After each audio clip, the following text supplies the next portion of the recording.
Pequi Lovers. Aquí está su fanática. No me das eso. Voy a decir que vamos a estar yo. Pequi no va a estar, perdón. Y perdón. Vamos a estar yo, tal vez Pequi y mi hermanastra. Respondiendo preguntas de ustedes, de Pequi, pueden ser preguntas de cualquier persona. Ella solo está. Yo que sé, Pequi está ahí volviendo lo que sea.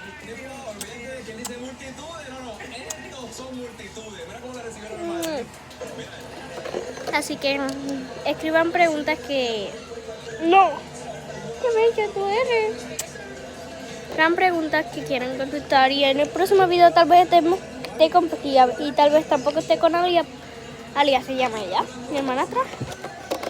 Pero vamos a responder las preguntas próximo video. Yo tal vez después de un video que vaya a subir ahora. Te quiero mucho. Los quiero mucho. Pequi también los quiere, pero no puede decirlo porque es animal.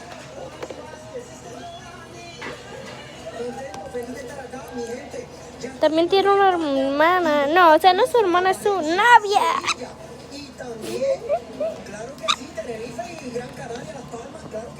Pequi, mira para arriba. Que vamos, escríbanme preguntas que quieran preguntarme en el chat y yo, aunque las voy a ver, Pequi no, y mi hermanastra también me va a ayudar, pero Pequi va a estar atenta a lo que me les diga. Imagínate, huele esa oco.